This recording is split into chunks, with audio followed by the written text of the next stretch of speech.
et bienvenue dans une autre analyse vidéo. Aujourd'hui, nous allons parler de la loi du jeu de la FIFA. Le plus récent, produit par l'IFAB, International Football Association Board. Dans cette vidéo, nous allons montrer différentes lois et les appliquer au match Algérie versus Cameroun. Mais avant de commencer, écoutons Monsieur Arsène Wenger qui occupe actuellement le poste de chef du développement mondial du football à la FIFA. Oui, j'ai vu le match. J'ai vu les deux matchs. Que pensez-vous du match parce que les supporters faire le match? Vous savez, ça sont des décisions, il faut prouver que l'arbitre a fait une erreur technique. Je pense qu'il faut interpréter la déception des supporters de façon logique. Et après, quand tu as rejoué le match, c'est autre chose. Ça ne dépend pas de nous. Ça passe devant une commission et c'est la commission qui doit décider cela. Merci. Qu'est-ce qu'une erreur technique? Dans le foot, pénalty manqué, jeu raté. Et manquer d'autres actions sérieuses. Ils entraînent tous des occasions manquées. Qui ne permet pas à une équipe d'être compétitive en modifiant l'équilibre vers l'opposition. Et compromettant l'intégrité du match et du fair play. VAR a été introduit comme une solution technologique pour corriger les erreurs humaines. Si la technologie elle-même a échoué, c'est considéré comme une grossière erreur. Le VAR surveille en permanence le match et ne peut jamais s'arrêter. VAR est utilisé uniquement pour les erreurs claires et évidentes ou les incidents manqués graves. Si le VAR voit qu'une erreur a été commise dans une telle situation, il interviendra. Quelle que soit la marginalité de la décision. La barre est haute pour que le VAR intervienne sur des décisions subjectives. Maintenir le rythme et l'intensité des matchs. Si l'arbitre refuse de consulter le VAR, cela signifie que la technologie est inutile. Maintenant que nous avons une idée de ce qu'est une erreur technique. Regardons maintenant ce qui s'est passé lors du match Algérie versus Cameroun, et présentons Monsieur Wenger. Avec plus d'une erreur technique. Attentivement, regardez la position de Monsieur Gassama vis-à-vis de l'action, et notez la rapidité avec laquelle il se déplace. Mais immédiatement et sans hésitation, après que le but ait été marqué, il a pointé vers le centre et a accordé le but. Regardons exactement ce qu'il a vu sans aucune obstruction basée sur sa position. Le retrait du gardien de but et l'agressivité de l'attaquant sont évidents. Ceci est considéré comme un jeu dangereux. Selon la loi, le but doit être refusé et le coup franc est accordé au gardien de but. Une consultation VAR est obligatoire dans cette situation. Mais s'il a refusé d'aller au VAR, c'est une autre histoire. Discutons maintenant la loi 12 et appliquons-la à cette action. Dans cette rubrique, on parle de « faute » et dans les corrections. Commençons par « jeu dangereux » désigne toute action d'un joueur qui, en tentant jouer le ballon, risque de blesser quelqu'un, y compris lui-même. Ou empêche l'adversaire de jouer le ballon de peur d'être blessé. Comme dans ce cas le gardien de but. Dans ce cas un coup franc indirect automatique est accordé et aucun but ne doit être autorisé. Quel est l'impact de pousser brutalement un défenseur contre son gardien de but, qui a fini par tomber la tête en bas et blessé? Elle est considérée comme faute grossière. Et le carton doit être montré à l'agresseur. Mais dans ce cas Monsieur Gassama a ignoré la loi et c'est un acte d'arbitrage grave qui a enfreint cette loi. Passons maintenant à protocole d'assistance vidéo à l'arbitrage. Ou VAR.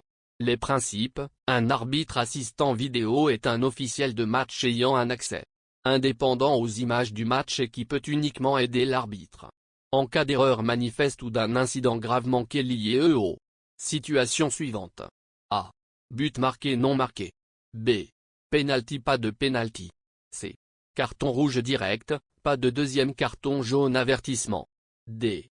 Identité erronée, lorsque l'arbitre n'avertit ou n'exclut pas le bon joueur. Cela signifie que le VAR est un outil de vérification indispensable. Terminons maintenant cette brève description VAR avec incident-décision pouvant faire l'objet d'une analyse. Les catégories de décision d'incident pouvant être analysées ES en cas de potentiel incident grave manqué ou d'une erreur manifeste sont les suivants. But. Infraction de l'équipe en attaque durant l'action ayant amené le but. Ou but marqué de manière non valable, main, faute, hors-jeu, etc. Une consultation est donc justifiée pour vérifier la validité du but, mais d'après le clip que nous avons vu, M. Gassama n'a jamais visité le VAR, une indication ici que la négligence de l'arbitre est une violation de la loi. Dans cette prochaine action, remarquez à quel point M. Gassama est proche de l'action et combien il peut voir sans interférence. Probablement la pire erreur d'arbitrage du match.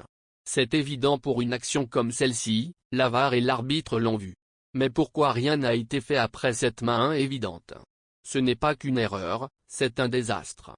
Laissez-nous, encore une fois, discuter plus en détail des responsabilités du protocole d'assistance vidéo à l'arbitrage ou VAR. Les catégories de décision d'incident pouvant être analysées en cas de potentiel incident grave manqué ou d'une erreur manifeste sont les suivants. Après A. But. On a B. Penalty. Et plus précisément la main. Toutes ces catégories sont soumises à vérification comme indiqué dans le protocole.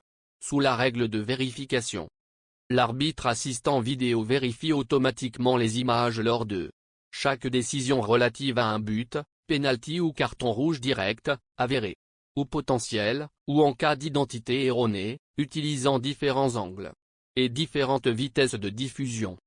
L'arbitre assistant vidéo peut vérifier les images à vitesse réelle ou au ralenti.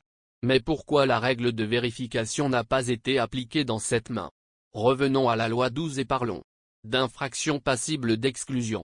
Un joueur, un remplaçant ou un joueur remplacé qui commet l'une des fautes suivantes doit être exclu s'il empêche l'équipe adverse de marquer un but, ou annihile une occasion de but manifeste en commettant une main, excepté le gardien de but dans sa propre surface de réparation. Dans ce cas, le joueur doit être exclu quel que soit l'endroit de la faute. La loi est claire dans cette action. C'était un centre de l'aile droite, puis une tête vers le but et cela devrait être une main puis un penalty, un contrôle VAR et un carton rouge. Vous savez maintenant pourquoi c'est l'erreur la plus désastreuse du match. Terminons par cette action, observons où se trouve M. Gassama et pourquoi il n'a pas sifflé une main juste devant lui. La loi stipule clairement qu'aucun joueur, à l'exception du gardien de but dans sa zone, ne peut toucher le ballon avec sa main. Loi 12 sous le sujet, avertissement pour comportement antisportif. Un joueur doit être averti pour comportement antisportif notamment s'il touche le ballon de la main pour perturber ou stopper une attaque. Aucune main n'a été sifflée et un avertissement a été donné. Avec cet arbitre, la loi a été enfreinte à maintes reprises et le match n'était pas équitable et le résultat a bien sûr détruit les rêves algériens au Qatar 2022. Conclusion, tout le monde attend patiemment le 21 avril. Mesdames et messieurs, logiquement et calmement, ne vous attendez pas à une grande décision, à moins que quelque chose de grand ne se produise d'ici là. La FIFA est une organisation super corrompue, et ils essaieront de convaincre le monde que M. Gassama a commis des erreurs mineures et il sera sanctionné. Ils vous diront que notre commission ne peut pas prendre une décision de rejouer le match et donc, nous présenterons notre dossier au tas. Nous avons un dossier juridique très solide et nous pouvons prouver que plusieurs lois ont été consciemment enfreintes par un arbitre corrompu. Nos témoins seront, M. Gassama lui-même, il témoignera de ses fautes sous serment. Nous devrions également avoir tous les arbitres du match et tous les techniciens et opérateurs VAR comme témoins. Il est très recommandé de faire appel à des avocats du football expérimentés et spécialisés. Merci d'avoir regardé cette analyse vidéo. N'oubliez pas de regarder nos autres vidéos et de vous abonner à la chaîne.